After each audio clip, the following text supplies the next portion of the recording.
Please stand and sing together the hymn found on page 433.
I don't want to live in the kind of world where we don't look out for each other. Not just the people that are close to us, but anybody who needs a helping hand. I can't change the way anybody else thinks or what they choose to do, but I can do my bit. Charles DeLynn.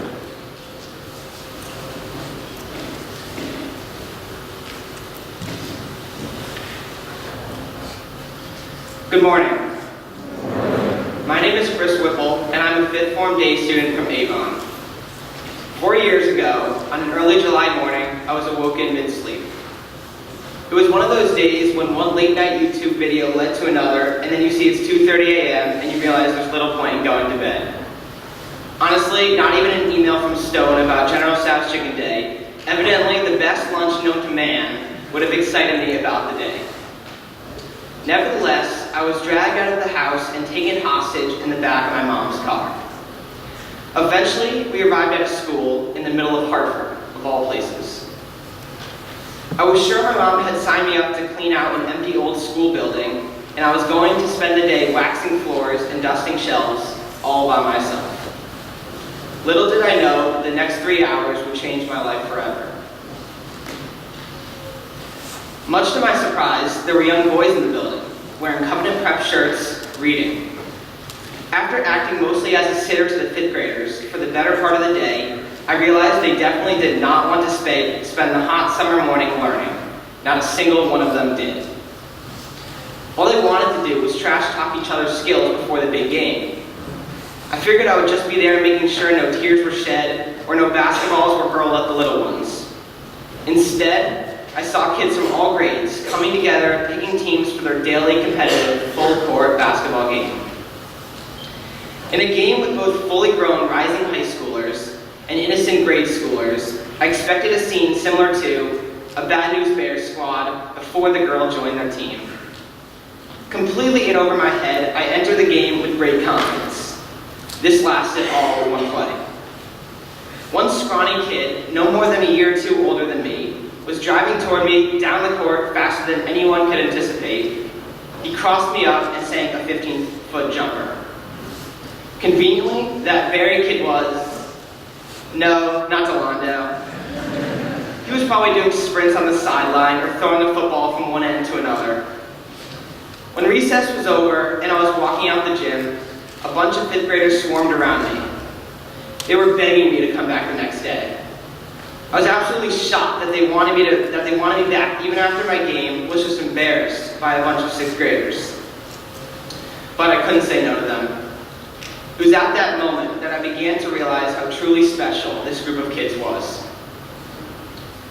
By the end of the summer, tutoring at Covenant Prep seemed much like a hobby. Tutoring and hanging out with the kids in the morning and competing against them in the afternoon. I still didn't quite understand why I was there though. It wasn't like I had a genius mind or unmatched basketball talent like my boy Delando. It was not until 2 years later, after I had been in the routine of tutoring every summer, that I finally understood. I had just spent an entire afternoon working with a student. I let him use my phone to call his mom to pick him up. For some reason, instead of picking him up at the school, she told him to just find a way home. Innocently and very confused, he looked up at me and asked, "Which bus do I take? Where do I catch it?" He had no idea how to get home, and I had no idea how to help him. I felt truly sorry for him that he would have to figure this out all on his own. So I tried to help him as best I could. All I could really do, though, was walk him to the bus station and hope for his safety. A few minutes later, I looked out the window of my car and saw the bus go by. I imagined him all alone, aimlessly transferring from one bus station to another. Heartbroken that I could do nothing more than hope he made it home safely, I realized I would eventually do something, anything, to make deserving kids like him walk through life with a little more security and hope. In 2015, I created Hoops for Hope to donate funds to Covenant Prep School. This year, I've expanded the organization to fund a high school scholarship for a Covenant student, as well as a donation to Shred Kids Cancer, as Tegan's band will be playing at halftime. I hope all of you will join Delando and me this Sunday at 4 p.m. in our new gym for my fundraiser, Hoops for Hope. We can work together to strengthen the Westminster School, Covenant Prep School relationship as students, alumni, and teachers from both schools compete for the championship. This tournament has the power to unify all of us in the community and show the young Covenant kids that we are on their side, cheering them on in whatever they do. It reminds me, and I hope it reminds you, that we can all be that person who simply by being present and showing up for others makes an impact on their lives. Thank you.